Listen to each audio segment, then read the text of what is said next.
Morning, सुप्रभात। आज हम सभी इस नज़ारे को देखेंगे। आज हम जहाँ पर उपस्थित हुए हैं, हम चाह रहे हैं कि हम प्रयागराज जनपद से बिलोंग करते हैं, हम प्रयागराज जनपद के निवासी हैं।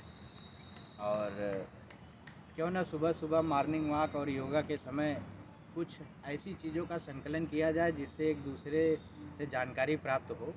तो उसी के तहत आज हम कई दिनों से इस पार्क में टहलते हैं, तो हमने कहा कि जिस जगह हम टहल रहे हैं और एक ऐतिहासिक स्थल है, तो इसके बारे में और लोगों को बताया जाए। बहुत सारे लोग अलग अलग जगहों पर टहलते हैं, लेकिन हम सभी से एक गुजारिश करेंगे कि सभी लोग जहाँ रहें, जो ऐतिहासिक चीज़ें रहें, एक दूसरे को सोशल मीडिया के माध्यम से स्थानांतरित करते रहें, बताते रहें, जिससे लोगों की जानकारियाँ बढ़ें और हम लोग एक दूसरे की चीज़ों से चिर परिचित होते रहें। आज हम लोग मिंटो पार्क में हैं। इसको पुराने नाम से मिंटो पार्क कहा जाता है और 1977 से यह पार्क पंडित मदन मोहन मालवीय पार्क के नाम से जाना जाता है। ठीक आप यमुना के किनारे आएंगे, इसके ठीक सामने इलाहाबाद डिग्री कॉलेज है। इलाहाबाद डिग्री कॉलेज के जस्ट बगल में यह पार्क है।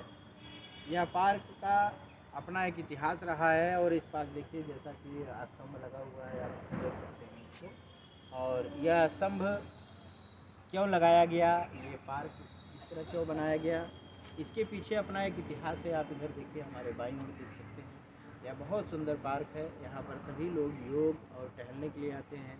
उधर देखिए हमारे दाहिनी ओर, ये कुछ लोग योग कर रहे हैं। दाहिनी ओर आप देखेंगे, ये दाहिनी ओर है हमारा। उधर वो जो बना हुआ है छावनी, उस छत के नीचे कुछ लोग योग कर रहे हैं।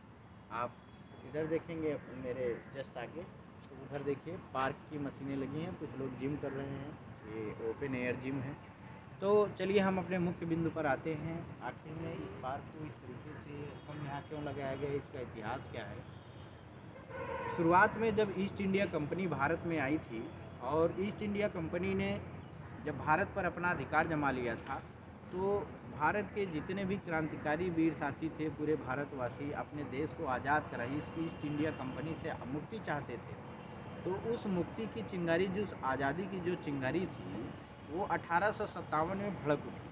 1857 में एक प्रकार से आज़ादी का जो बिगुल बजाया गया था भारतीय क्रांतिकारियों द्वारा या समस्त भारतीयों द्वारा, वह किसी कारणवश ये कहिए सूचना के अभाव में या उस समय की जो तत्कालीन परिस्थितियाँ थी, वीर शहीदों में जो आपस में वो चीज़ें नहीं एकजुट हो पाई, उसके तहत वो आज़ादी हमें जो 1947 में मिली, वो 1857 में ही मिल जाती अगर इस तरीके की मुहिम और तेज़ होती और हमारे पास बहुत सारे हथियार जैसे सोशल मीडिया, अखबार, एक दूसरे के साथ यात्रा, मतलब बहुत सारी ऐसी चीज़ें थी जो क्रांतिकारियों के पास समय पर नहीं पहुंच पाई। तो 1857 में जो क्रांति हुई थी, उसको ब्रिटिश सरकार ने जब जाना, तो ब्रिटिश सरकार ने ईस्ट इंडिया कंपनी, ब्रिटिश सरकार की एक कंपनी थी, तो ईस्ट इंडिया कंपनी का अधिकार एक प्रकार से अस्तित्व यहाँ खतरे में आ गया। तो ब्रिटिश सरकार को उसने सौंप दिया कि ऐसा है, हम आपकी देश की कंपनी है। और उसने ईस्ट इंडिया कंपनी ने ब्रिटिश सरकार को इस भारत की एक प्रकार से सत्ता को सौंप दिया। तो लॉर्ड मिंटो इसके पहले वायसराय थे, वो आए यहाँ। तो वह एक प्रस्ताव रखा गया कि अब यह देश ये ईस्ट इंडिया कंपनी में नहीं, ब्रिटेन का एक औपनिवेशिक स्थान या देश कहलाएगा, राज्य कहलाएगा।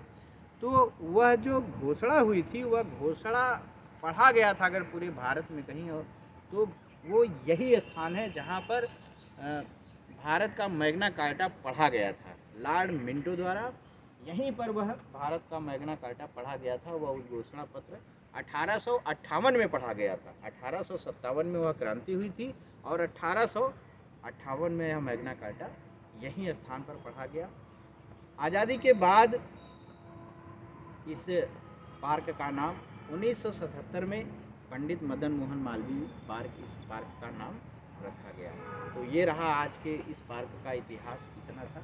यह पार्क बहुत सुंदर है और मैंने जो टूटी फूटी जानकारी आपके बीच में रखी, इसके बारे में और जो अच्छी जानकारियां हैं, हमारे जानने वाले इसके बारे में और अच्छे से जानते हैं, वो लोग और जानकारियां साझा करें। लेकिन भारत का मैग्ना कार्टा सबसे पहले यहीं पढ़ा गया था, या ब्रिटेन के बाद भारत के लिए जो आया था।